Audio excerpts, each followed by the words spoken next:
Welcome, listeners, to another episode of Tits Up. I'm sure you all know by now, I am Megan. I am with my fabulous co host, Sam. Sam, Hello, good morning. listeners. Thank you. You guys, we have a guest today. Her name is Sarah McKinney. She is a fellow breast cancer survivor. Um, a few things that we're going to be discussing with her today are going to be marriage, relationships during cancer and cancer treatment, having kids, young kids. They were 3 and 9, I believe. Yep, Three and three and nine when you nine. were 3 and 9. Yep. diagnosed.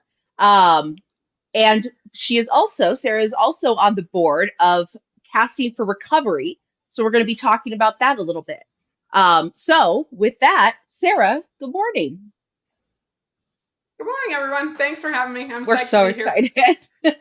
Well, Sam, what we tend to kind of do, Sarah, what we tend to do is kind of introduce ourselves each episode kind of by way of our diagnosis.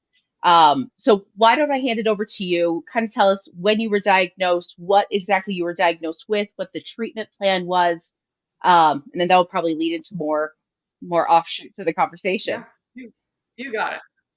So I was diagnosed at age 40 with HER2 positive breast cancer. I was estrogen, progesterone negative, HER2 positive.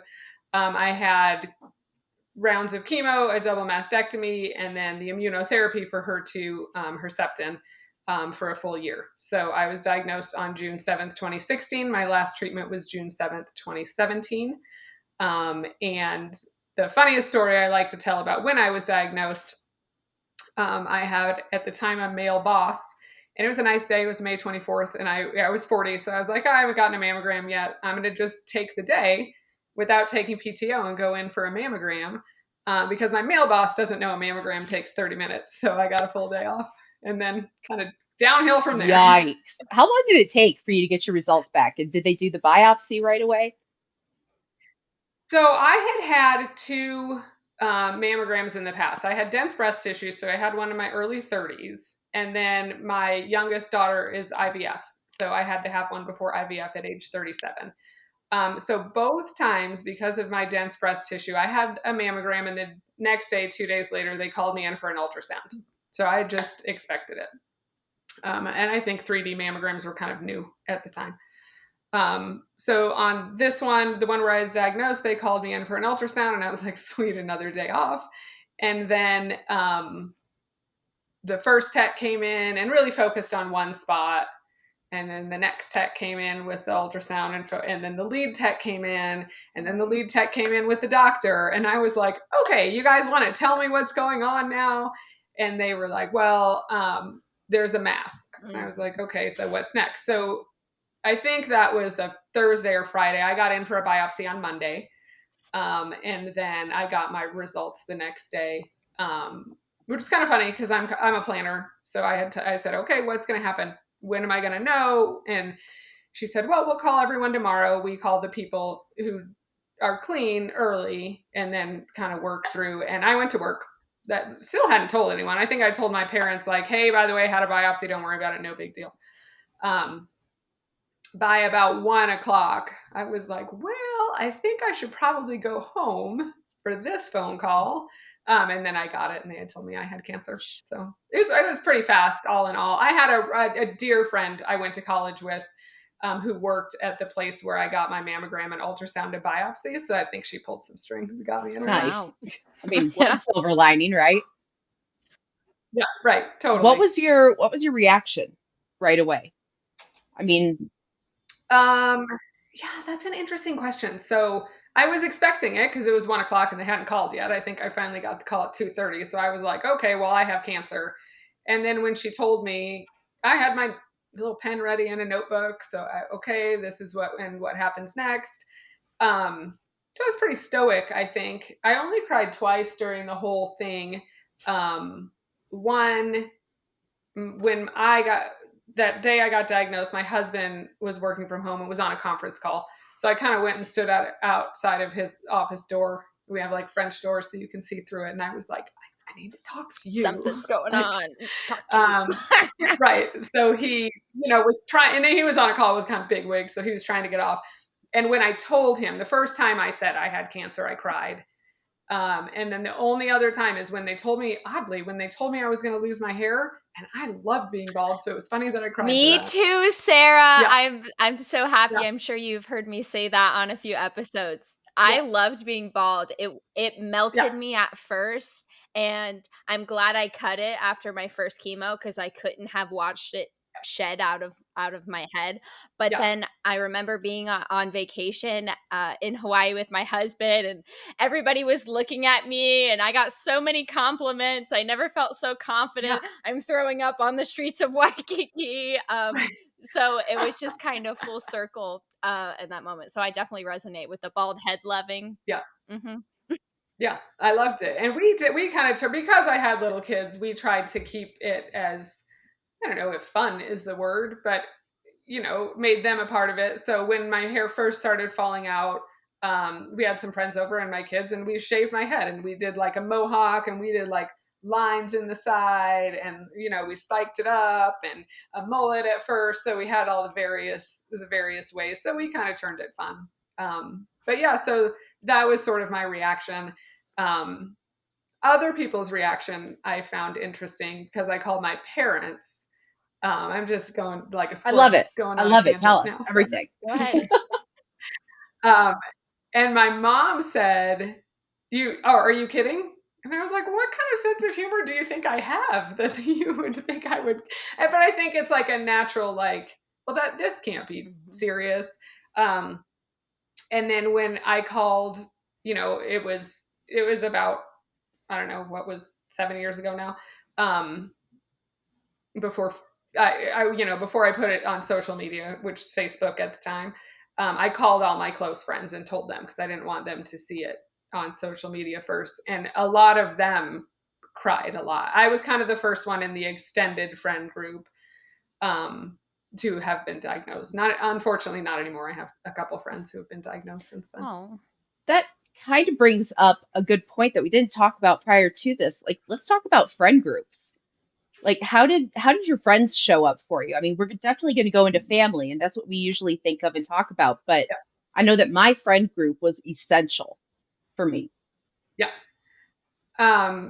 Yeah, this will probably make me tear up. My friend group was extraordinary. And I think what I realize, you kind of know, and you read about this, right? But until you experience, you don't really know. There are people I thought who would show up who couldn't for their own whatever reason, and I give them grace at this point, that just couldn't. But there are friends who I would call like tertiary friends, who were there like always. Um, and I was diagnosed before COVID. So when I had chemo, it was never like it was a chemo party. Like my friends showed up and they would just send me little cards or give me phone calls or send me a text. And they constantly checked in and were constantly there for me and for my family. So I couldn't have gotten through it without them. And now I try to return that favor. I'm kind of the breast cancer whisperer. When someone gets diagnosed, hey, what can I expect? What should I do? And again, I can tell them my Yeah, journey. I don't love that word, but my relationship and what happened with it. Um, and be there for them to answer questions. I love that. I mean, I had a very similar experience. There were some people in my life that could not show up for me, as you put it. I like that. Um, and I have some really, really, really good friends. I've always had, a pretty large friend group, but my dad has always said that when you get older, you realize that you can't have any more best friends than what fit on one hand. Yeah. And I've got my three or four that were incredible. One lives out here, and she would come over sometimes because her work schedule is really flexible. So she would come over during the day sometimes and just sit on the couch and eat and watch TV with me while I was recovering. And she used to be my roommate, so it felt like we went back to being roommates, Yeah. and it gave me a sense of normalcy, even just somebody watching reruns of the Kardashians, like Right. it made me feel like a real person again. Because at the time I didn't know how to have a conversation with anybody about anything other than cancer. Yeah. Because it's Right. it's all consuming. I had another friend, Right. she lives in Michigan, where I'm originally from, and she just took a week off of work and flew out just to hang out with me. Like she took over for my husband, was driving me to and from appointments. We would listen to music in the car and sing and just catch up on her kids and everything else. And it was that, like I said, it was a sense of normalcy that was so nice. But also, this might kind of make me tear up. My friend that was in Michigan, um, she was telling her kids, she told me this by, when she got here, but she was telling her kids, they asked like, Mommy, why are you going to Colorado? What are you doing out there? Blah, blah, blah. And she said, well, a friend of mine is sick. And when friends are sick, you go visit them, you spend time with them, you make them feel better. And they were like, oh, okay, that makes total sense. And it was just so sweet that like I could also see her teaching like the next generation, like this is what you do, this is how you are kind. And it isn't avoiding them and saying like, oh, just let me know if you need anything and, fuck it off after that. Like it was making a real effort to be there and to see me in the shit, like her very first question, because I was still all like really bandaged up and everything after the double mastectomy. Her first question when she got to my house was, all right, shirt off, let me see this, and that was so like it maybe if people are a little more if they have more shame than I do, they Right. wouldn't. Yeah, I I have have none. I none. have absolutely none. I grew up with all women. Everybody has seen everything. I Right. don't care. But having her just say like, okay, let me see the shit, let me see where this pain is coming from, and I'm not scared of it, that was Yeah, so helpful. um I agree. And I double appreciated the people because right after, when you're bandaged up and you're wearing that tight, horrible bra that mhm. they put you in, um, they don't look great. So you take off the bra, and one of my friends was like, Jesus, that's fucked up. Are they going to look better than that? And I was like, God, I hope so. I don't know. But They having do. the They do realness now. from somebody, like not having Right. people tiptoe around you. Um, Hmm. Again, like I get why people do, they don't want to make you uncomfortable. They don't want to say the wrong thing. I get it. But just having somebody there to be like, look, like I've seen you in some of the worst situations. Like she's seen me drunk in college, waking up in a bathtub, like just nonsense. And so like nothing that I can do or nothing that happens to me is going to scare her and vice versa. Um, so yeah, friend groups, that's something that we haven't really touched on much. Sam, what about you? Yeah. Did you have like Um, specific friends that were really, really helpful during it, or was it kind of like they took off? yeah, I think I had, my mom was helpful and my husband went to every chemo appointment with me. And he's kind of the only family that lives in the immediate area. So I get it. But like my mom flew out for my surgery, one of my surgeries and stuff like that. So, but I also worked, I maintained the same workflow. So I think like my immediate coworkers were pretty like crucial during that too, just because when I was like, "Ah, guys, like I do not feel good today. Just, leave me alone. Do not talk to me." And Yeah. just them being like, yeah, okay, I gotcha. I understand. But I didn't have as many, I would say like close, I guess, proximity friends. Yeah. But still, I felt very supported, I would say, by my husband. Yeah. Good. Yeah. That's great. Yeah, well, I was talking to my paralegal the other day, and I love her. I absolutely love her. Jen, shout out. But what she would do is when I was, I had like the 8 months off. Um, People from the office would bring like care packages or food or whatever and check in every now and then. But Jen was so funny. Like she would keep me in the gossip at the office. And again, like Yes. I was so isolated and it was during Yeah. COVID, so it made it even worse. And I would get a phone call at least once a week at about 5:15. So I know that she had just left the office. I would pick up the phone and I'd be like, hey, Jen. And she goes, bitch, I've got stories. And she would catch me up on all of the nonsense going on at the office. It was just so nice. It just makes you feel like a real person I again. love it. That's an important person to have that keeps you in on the Yes, tea. Work too. exactly. Uh-huh. What else is better? My, I worked through mine, so I my biggest memory, and my coworkers were super supportive of and I'm also an attorney, so my boss reduced my caseload, so I worked, didn't have too much to do, nothing too taxing. Um, but when people would see me bald for the first time, I would just remember, and I would know, because the first time it happened, I was kind of offended, and I think the guy was like, "Man, I wish I would have had a warning." And I was like, "Sorry." And then I kind of got to expect that. So when someone was coming downstairs to my office, I'd be like, "By the way, I've lost my hair," and they'd be like, "Okay." So we were all ready to go, ready to just move forward through that conversation. But it Communication. was good for me to stay at work. Yeah. Yeah, it was good for me to stay at work and work through, at least a little bit of normalcy. Sarah, Yeah. I resonate with that. I had to Yeah. re-meet people at work sometimes when I would travel to places Yes. for business, and like I would meet people, and then when I would say my name, they would look at me like, "Oh, snap." Like, even though they knew Yeah. I didn't have any hair, they were still, and it's like the Right. worst feeling ever because you're like there's no way I'm that unrecognizable, right? It was just Right. hair. It makes you it gives you a whole total set of different feelings that I don't think I've ever Right. felt until I had to re-meet somebody and be in that moment. It's different than Yeah. meeting a stranger, I think. It's like Yeah. it's a whole other level. Yeah. And I kind of diverted to like telling a joke. I may try to make it easier for them because I realized that it was Mhm. hard for them to see me like that and to reckon with whatever in their life had happened, that it brought up memories for them. So I kind of tried to ease a lot of other people's feelings at the time, I And think. that's Yep. pretty indicative of women right there. Just always Yeah. No, always for sure. trying to make everybody else comfortable. And again, I understand why. I don't think it's inherently a bad thing, but when you are faced with something like this, it I don't know why we do it, but we all do. I would do the same thing, make jokes about how terrible something is or whatever. And it tends to diffuse the situation, but it tends to always fall on us too to be the ones to do it, which sucks. Sarah, did you have a wig? I never did.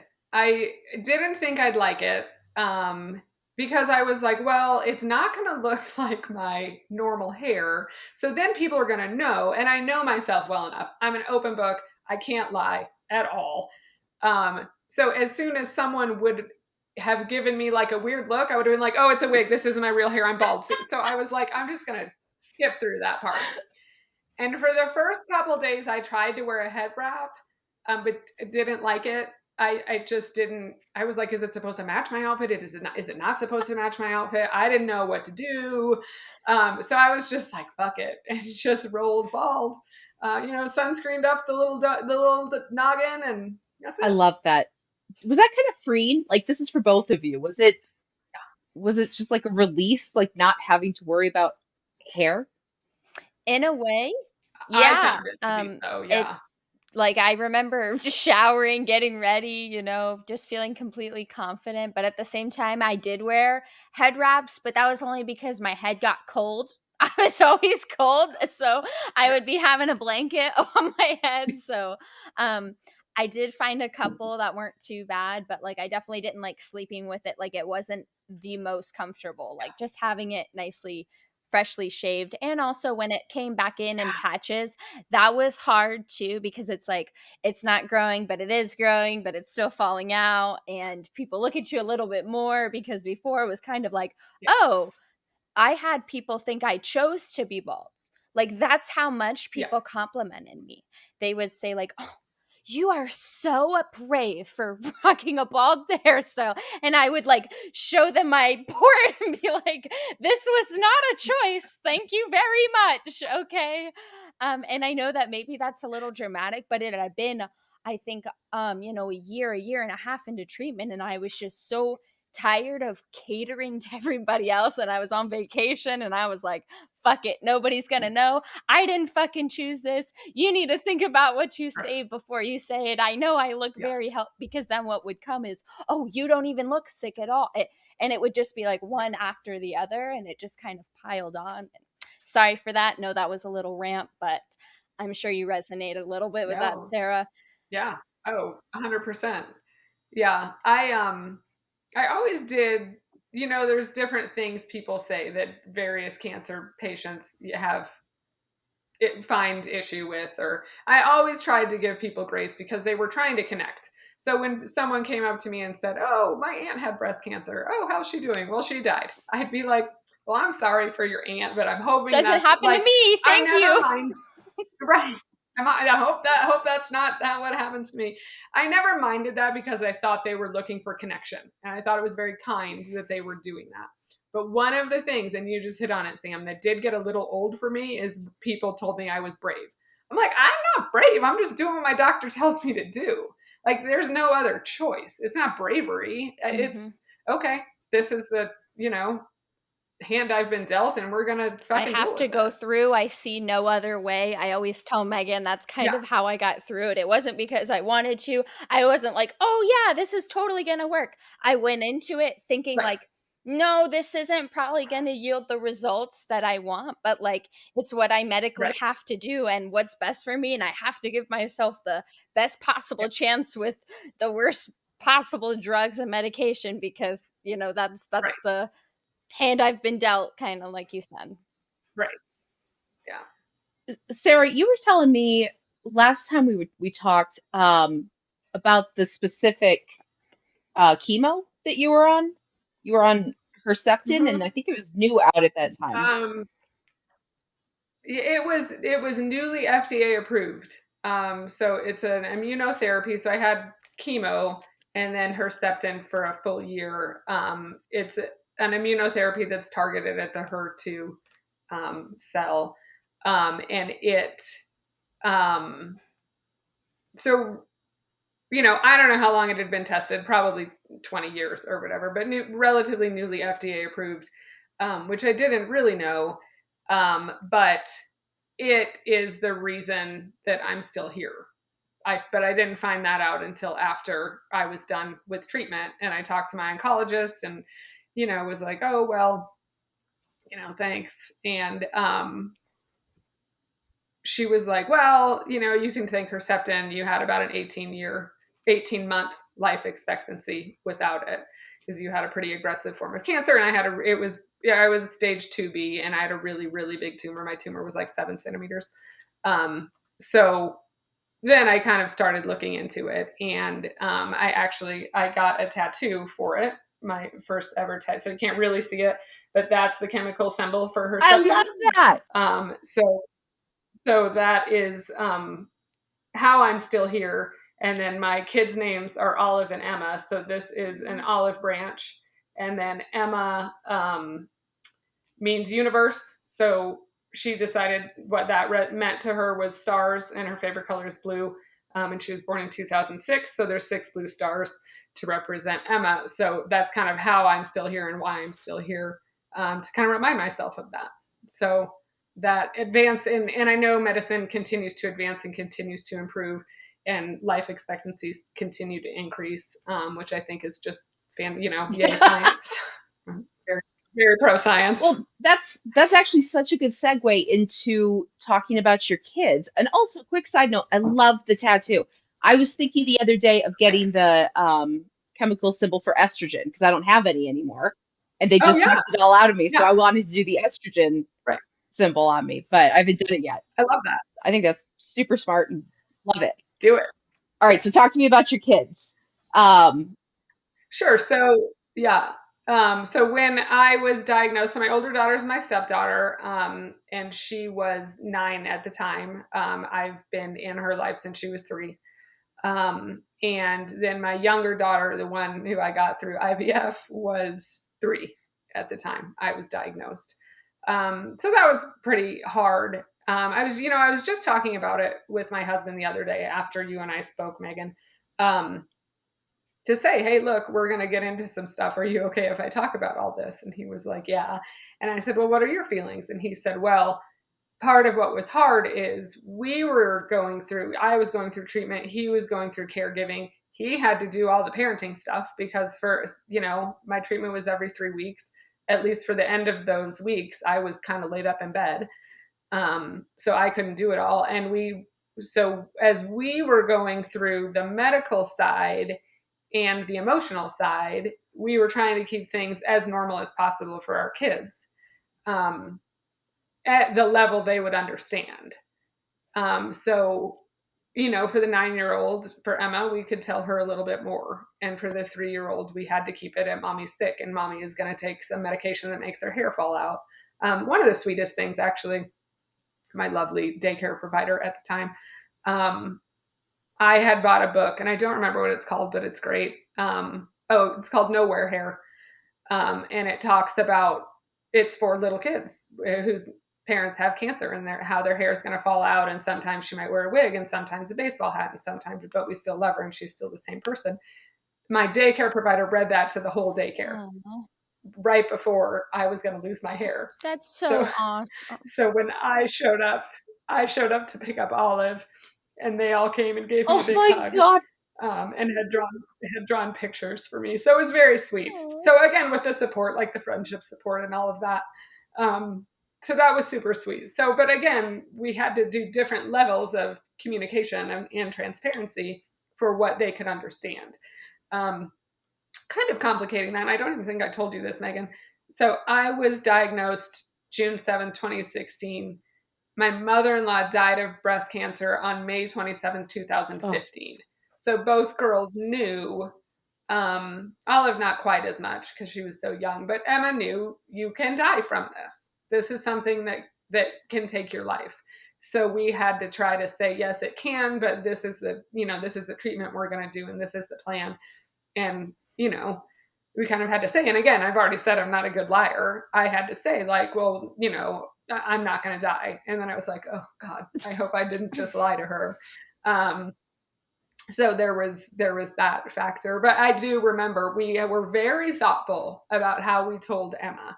I was like, this is a core memory, right? We're like, when you hear yours, and we had told her, I think I said she's my stepdaughter. We had called her mom, because we're all friends, and said, hey, I have cancer. We're going to tell Emma. We just wanted you to know first. And I was like, okay, this is a core memory. This is something she's never going to forget. So we can't do it somewhere where we always go. Because if we did it, she's always going to remember that place. It's always going to be that. So we can't do it at Dairy Queen or do it at a restaurant, because that's going to be her connection. So smart. So we took her, yeah, well, it kind of backfired. We took her to a random, I live in a suburb of Denver. We took her to a random elementary school in my town, but not one she goes to, like across the highway, the other side of our town. And we kind of played at that park and sat on a bench, and I told her, and she cried. And then later, of course, she has soccer practice at that school, or or Olive has soccer practice. Every time we're there, she's like, you told me you had cancer on that bench. I'm like, yes, yep, yes, I did. So I don't know if there's a good place to do it, I guess. That's, it's kind of bringing up when my mom was diagnosed, because I was diagnosed at 35. My mom was diagnosed at 37, and I was the oldest of 3 girls. Okay. And I was in middle school. I think I was in 8th grade. And I remember that conversation with her. It's just funny. I hadn't thought about that aspect of it, of being the child, in a really, really long time. And, looking back at it, all 3 of us reacted very, very, very differently to my mom being sick and my mom losing her hair and all of that. I guess there's probably no correct answer for this, but have you found specific ways to try to not fuck them up anymore with it, or how did they handle it? No, we just have a whole savings account for therapy that they're gonna need when they get old. We're just gonna continue to fuck them up, and then someone else can fix it later. I had a friend tell me one time that the goal of parenting is just to fuck them up enough to make them funny, but not that they become a serial killer. Right. Yeah. Yes. Yes, an avoidant sense of humor. We've all got it. We'll just pass it on. I think what we did, and right now my girls are 10 and 17. So we don't know if it worked yet. We'll see as they get into adulthood. We didn't try to hide anything. We tried to be as transparent and honest as we could, for their age level, and for what they understood. And And honestly, we tried to keep their lives as normal as possible in a very abnormal time. I don't know how well we succeeded at that. I think during treatment, I think they did okay. Questions, but they didn't really want to talk about it. I can see it a little more now. Like if we watch a show where someone has cancer, there's a lot more teary eyes than there probably would have been, and it breaks my heart to know my kids had to think of me dying. That at that young age they had to go through that. It's heartbreaking to me because I think they don't need to understand that yet. I feel like I took a little bit of their childhood away. Ooh. But I think all in all, they're doing relatively well. One of them was a bit of a hypochondriac. So, but we answer the questions, and one of the big ones is, am I going to get cancer? And I'm like, well, I don't know. The type I had isn't necessarily hereditary, but you do qualify for earlier mammograms, so you're going to get those. And, so it's kind of those things that I don't know that there's a way to plan for it, prepare for it. I don't know if there's a way to do everything right, and I don't know that I'll ever know if we did everything right. But again, we'll just send him to therapy later. I love the savings account for therapy. Even if it's not true, that's hilarious. Not true. Listeners, it's not true. How did it work with, I'm so glad to hear that you and your husband are still friends with his ex, your oldest stepdaughter's mom. It's so often that we don't see that. That's more the rarity when people are able to get along. How did that work? I mean, I would assume that everybody had like a regular parenting schedule for how things were going to go with your stepdaughter. And then did this throw a wrench into that? Did the teams kind of recalibrate? I think to the extent we could, we kept the schedule. But again, I wasn't able to do as much parenting as I normally do. So it kind of, Justin is my husband's name, so it kind of fell to Justin. I will say my stepdaughter's mom and stepdad, like when I was going in for surgery and when I was needed to be gone, when we, chemo days, if that was one of the days we should have gotten Emma, they would keep her. Like we just kind of flexed with it, and they were very supportive, and their extended families were very supportive as well. So it was nice to have Thank that. God for that. One last thing, that would be Yeah. so tough. Yeah. Dealing with an unsupportive, Right. other parent on the other end. Right. I'm sure a lot of our Right. listeners And have I dealt think, with that.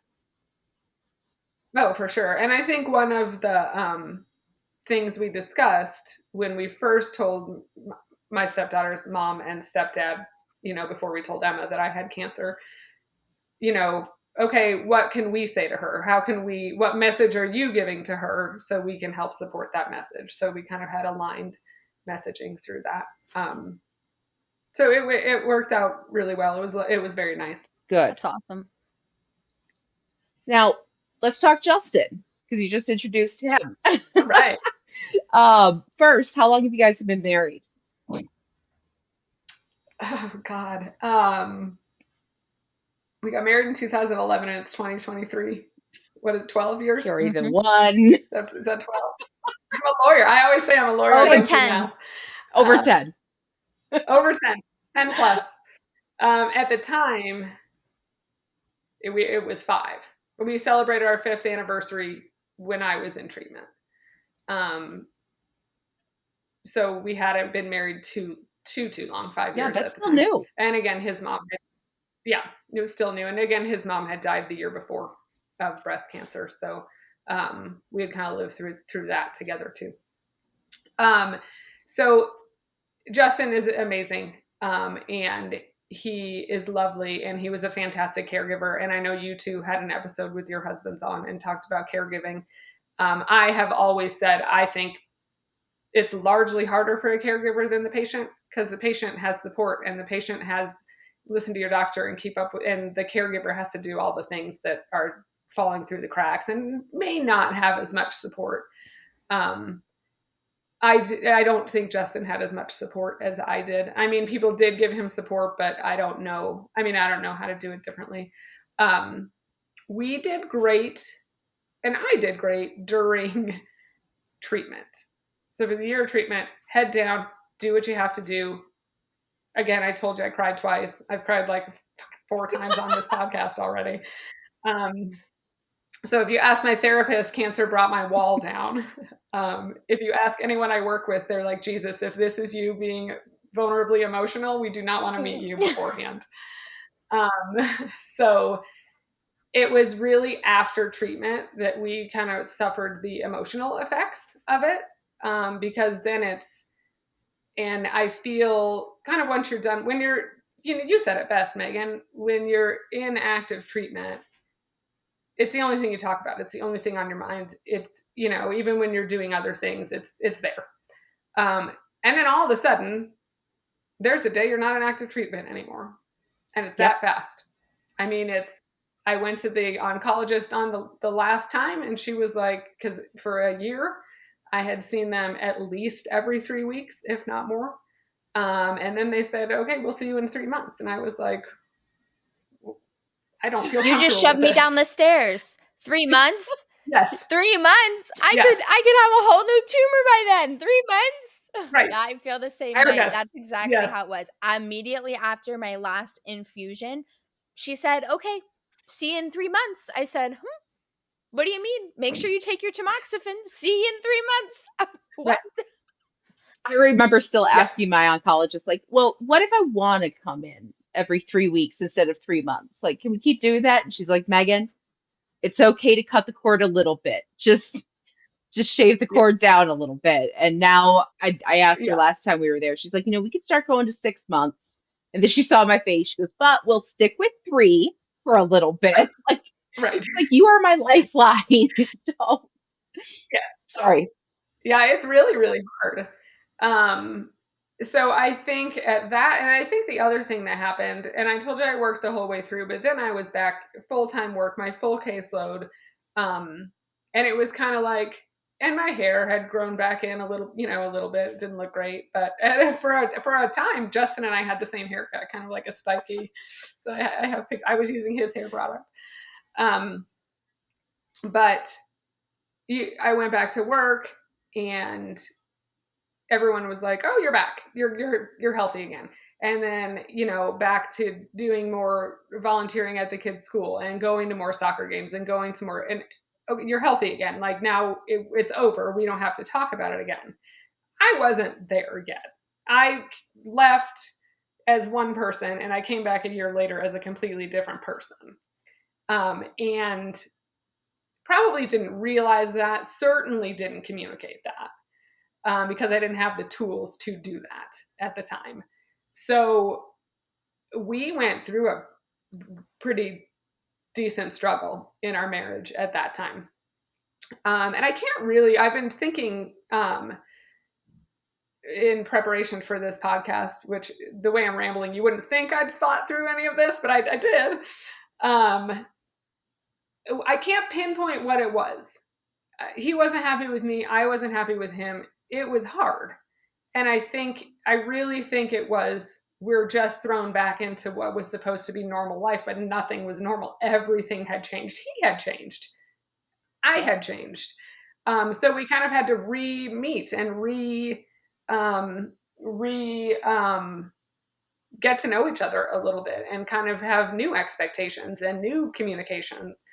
Um, and that's when I started to, as my therapist said, my wall broke down and I started to access my emotions. But I mean, I couldn't deal with them. I was like crying at Hallmark Yep. commercials, Yep. like, um, and now I just avoid the Hallmark commercials. Um, but it was really, really hard for us. And we went to marital therapy, and we had to work through some shit. What was, well, let me kind of back up. When you and I were talking on the phone recently, I was telling you that the best way that I can describe what that like the cancer aftermath, let's just call it. What I can kind of liken that to with my husband is, like you were saying, it's like an earthquake. That's like the active treatment. Yeah. And then you have the aftershock. And I think that, I can't say enough good things about Cody and how he handled all of that. He was the absolute best caregiver. But that man will not ask for help. He will not reach out to anybody, none of his Yeah. Well, friends, none of his family. I'm fine, I'm fine, I'm fine, everything's fine. And I used to kind of push for him. Like, I remember I was Googling like caregiver support groups and blah, blah, blah. Like, maybe just yeah. talk to one person that has been through this. And he had also just watched his mom pass away in 2015 or 16, in 2016. And I remember being so worried about him. And then, like you said, when you come back and, you're now doing every 3 months and it's not a, this is about to kill you type of feeling all the time. And he mentioned this in our episode with the husbands, but he, I think he did just all of a sudden expect, like, oh, she's fine now, and she can start helping with all of these things, and life is going back to normal. And I do think that there was this low level anger and rage, but not for Yeah. me, like it's not like he was mad at Yeah. me. It was just kind of, again, mad at the universe. I went through that as soon as I was diagnosed. And I think that he went through that later on after, getting me back to quote unquote normal. Um, and we would get in so many fights, just so many arguments, that that got so heated because he was wanting something from me that I was not able to give him. I used to joke that I am not the appropriate audience for your grievances. Like, I'm sorry if you Right. had a really tough time waiting for me during surgery, but I was the one splayed open, like, and that's kind of where our Yeah. arguments would go. And I genuinely believe that he needed a somebody to force the issue, somebody to sit him down and say, like, tell me how this is going. Tell me what you're thinking. What are you struggling with? But God knows that man's not going to therapy. So it Yeah. was it was about a year afterwards. I mean, like we are fine now. Like everything Yeah. is fantastic, but Yeah. there were a lot of times where I'm like, are we going to get divorced? Like, is this we could not connect. We have never been more connected than we were during treatment. And then afterwards, Right. it's just we went in complete opposite directions for a while. And I know that, a Yeah. lot of our And I listeners think will that, have like, a lot of people get divorced right afterwards, or, yeah. they start, the spouse will leave or start sleeping with somebody else or, whatever.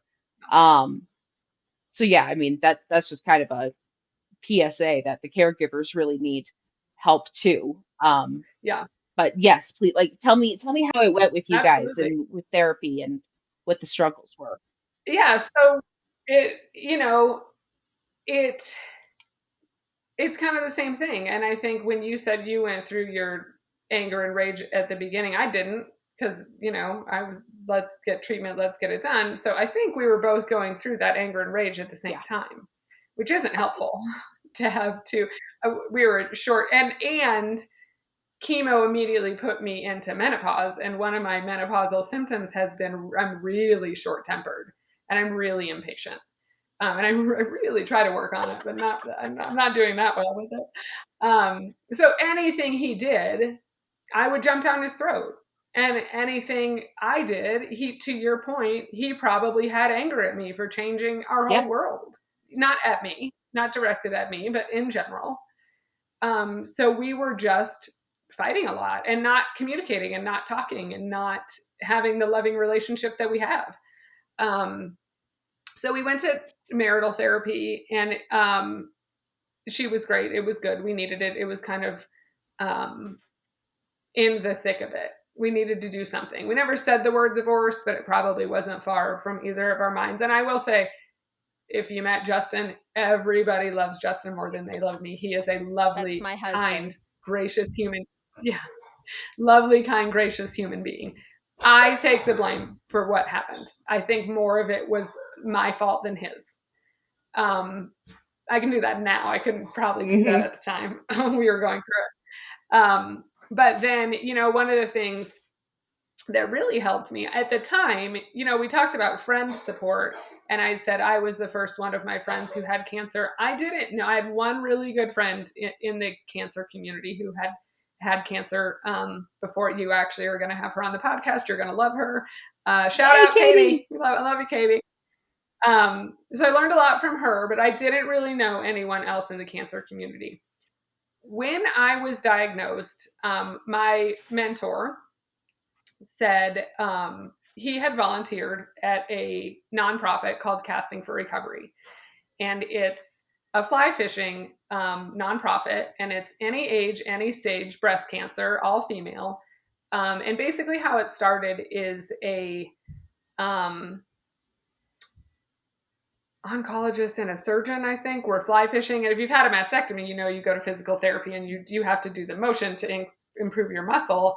That's the same motion that's used when casting a fly rod. So that's how it came to be. We're in 50 states, international. It's a lovely nonprofit. When I got diagnosed, he had volunteered there for years. And he was one of the people I called before I posted it. And I said, hey, Mike, I have breast cancer. And he goes, oh, good. Now you can go to Casting for Recovery. And I laughed at him. And I said, give me a minute. So, and he was there for me through treatment and whatnot. So then afterwards, he was like, sign up for Casting for Recovery. They're free 3-day retreats. They're lovely. It's 14 women. All the staff is women. They are some of the best people I've met in my life.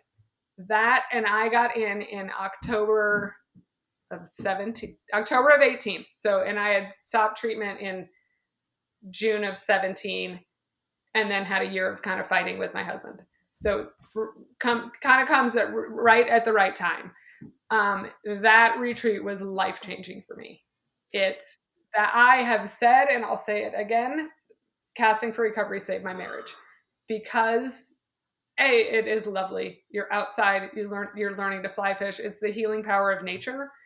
It is the one thing, I think they call it getting lost in the loops, but you're casting, you're watching your indicator, you're setting on the hook, you're reeling in, the fish.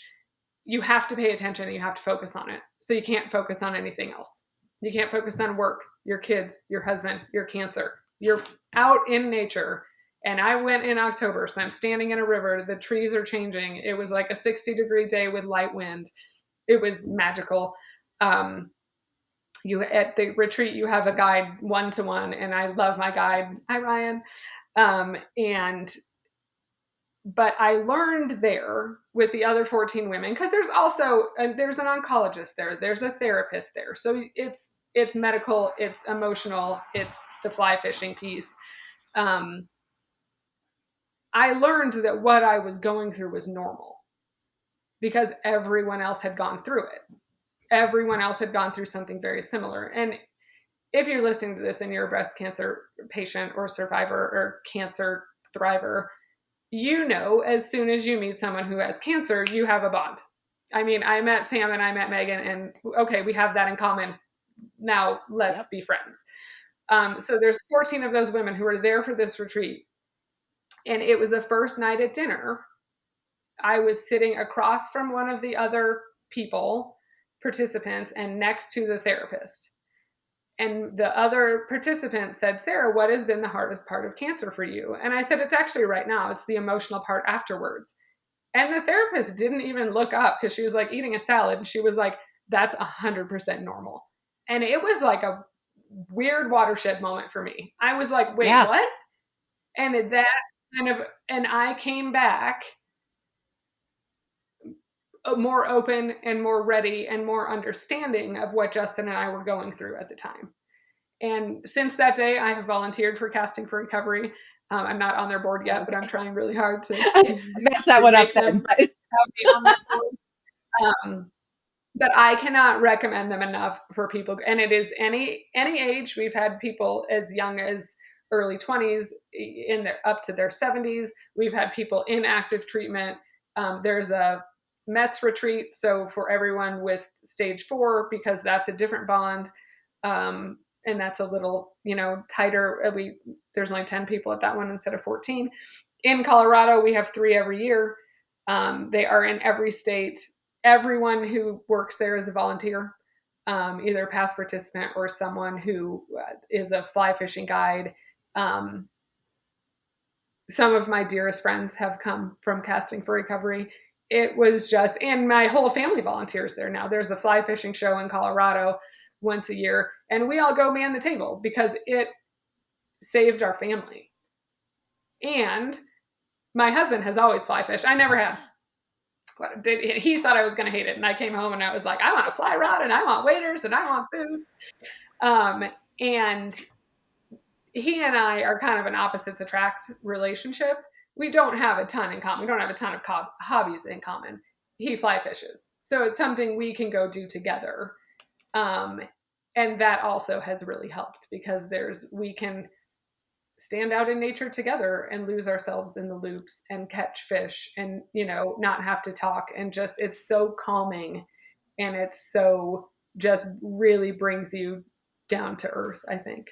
So I can't say enough about it. Castingforrecovery.org is the website. I'm so glad that you just did a plug for that, and I'm going to be signing up. Yeah. I think that especially the more that Sam and I do this podcast and the more people that I meet, it becomes so glaringly obvious that even if you have a community during, your treatment, like Yeah. you and I had such great friend groups, or, family, or Yeah. your coworkers, any of that, there is a different bond with people that have had this. Um, all of a sudden anytime I meet somebody new, I'm like, oh, I already have kind of an insight into their soul. But it's Yeah. because I've Yeah. realized that there are so many things that are normal. I mean, it's such an isolating experience, like we've said, and especially when you're young, you had two young kids, and that is something that so many people don't really know how to deal with. And I mean, I'm just using the kids as an example, but that's there's Yeah. so many things that when you're going through it, you think that you're doing it wrong. And this is a real, real problem, and you might Yeah. not be able to make it through. And then when you finally talk to other people, it takes such a weight off, I have found. Yeah. So I mean, community is incredibly important. But the thing that I love about Casting for Recovery, this is why I really, really want to go, is our listeners know I'm not from Colorado, but I live here now, and I'm obsessed with the mountains. I can't imagine not being near them on a regular basis. But there is something that I found over the years, way, way even before cancer, when I first moved out here, that even driving down I-70 and just driving through the mountains, not even hiking, although hiking makes it even better, and I'm sure fly fishing is even more of this, but just driving through there, having these monster mountains all around you, it gives you a sense of, I guess, perspective, question mark, but it gives you a sense in a good way, I mean this, that you and your problems are very, very small, and that there are so Yeah. many other things going on. It's not to, for anybody listening, I'm not discounting feelings. Just say there is something about being in nature that almost recalibrates your priority list and how you really feel about things. Because when you're in your bed or on your couch or at the doctor's office or at work, Mhm. it's this insular environment. And that's where everything exists. And then when you get out into the world, you realize there's so much more also going on here, and the other things that are happening in nature are in fact healing. So I Yeah. remember, like, I would, when I really wasn't feeling well, or um I just didn't have it in me to hike, I would just drive to parks up in the mountains. Like, I Yeah. would drive up to Aspen or Breckenridge or something. You just sit in a park and be surrounded by nature. It does a ton. It settles your soul. Yes, that's what it is. And God, we need that. Yeah. Yeah. And to your point of like meeting people with cancer, I think it's a shorthand. Like, okay, I know this about you already, and we can just pick up from there, instead of like, where do you work? What do you do? Tell, like, oh, you had Yep. cancer? Done. We're Yep. friends now.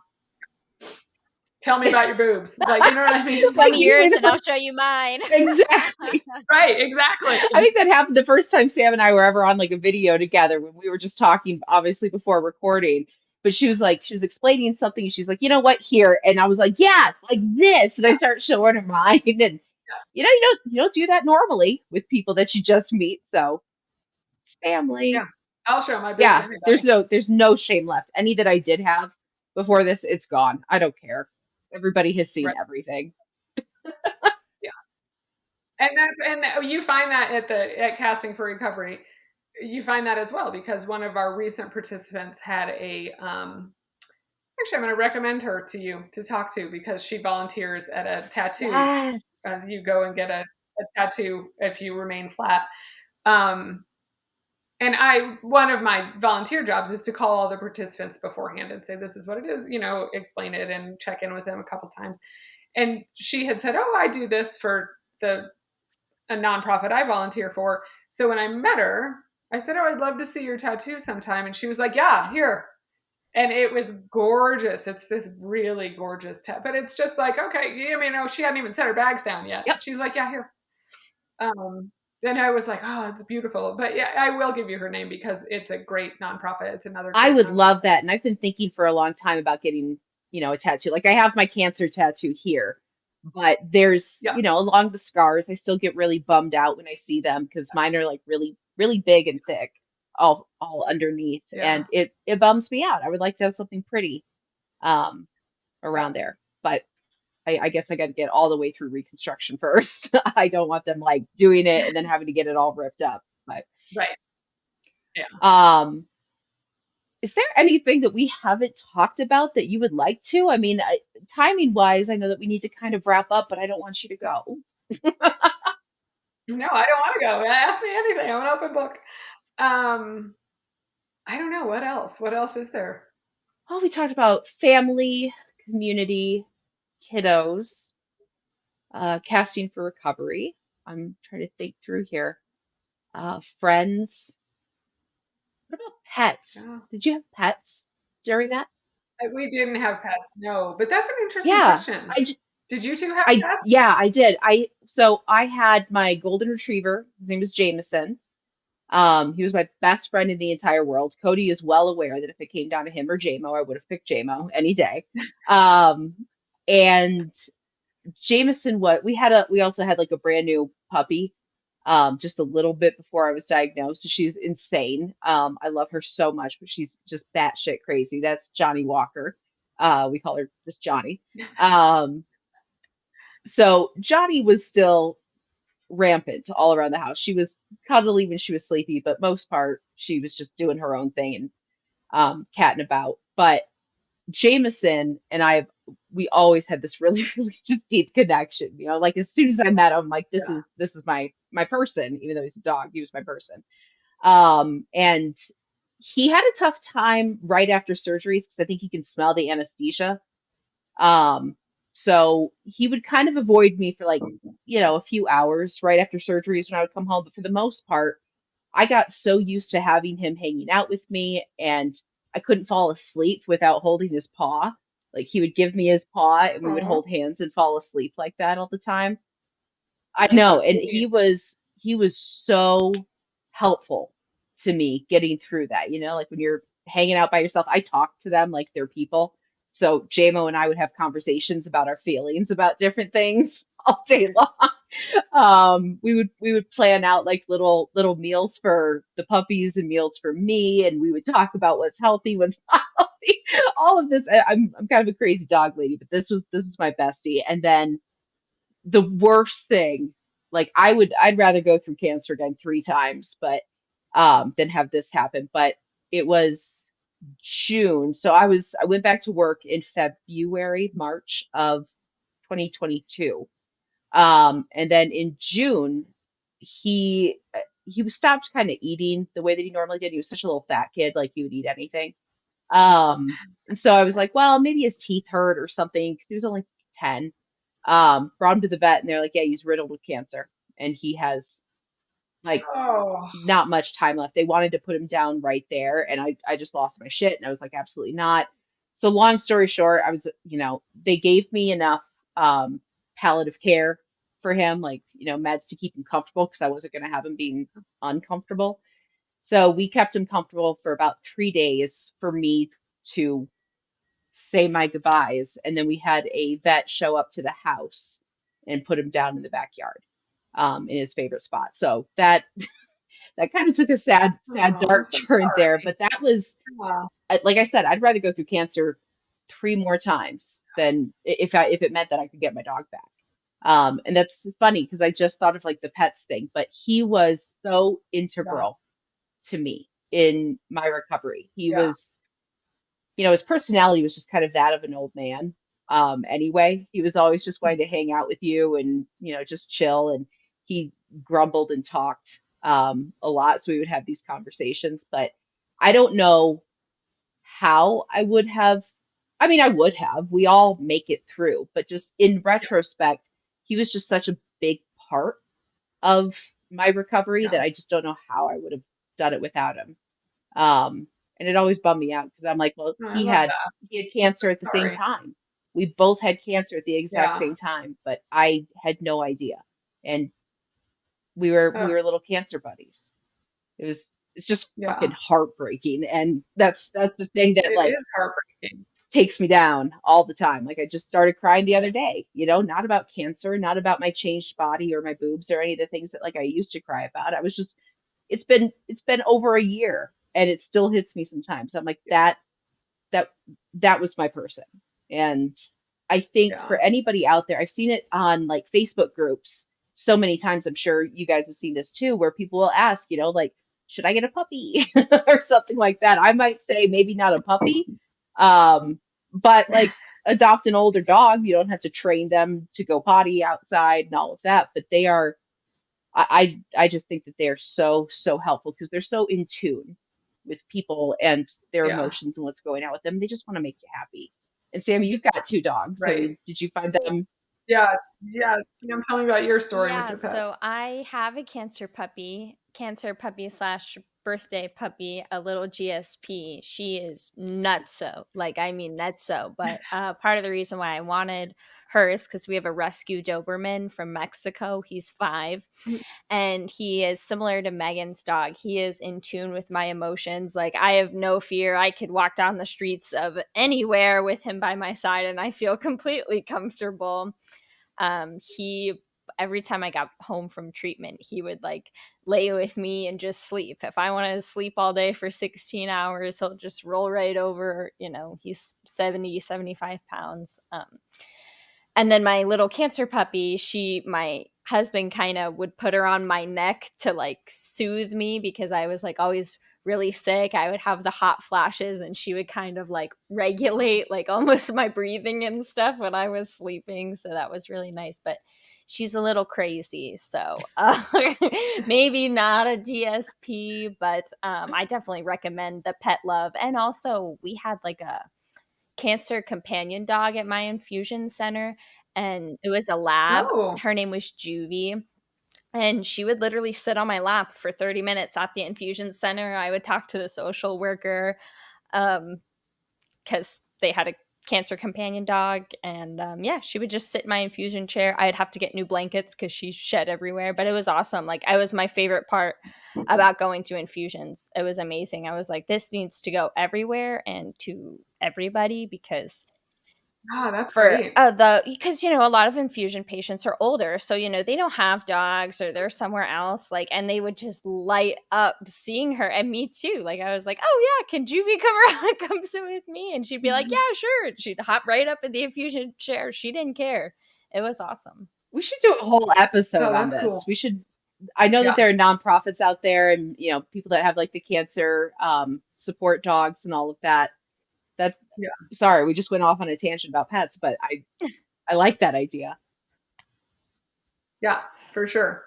Well, Well, And Megan, I'm gonna put a plug for the other nonprofit I am on the board on that's out in Larkspur. It's called Fostering Love Rescues, and it's an animal sanctuary, mostly horses. Yeah, we have horses, goats, miniature horses, dogs.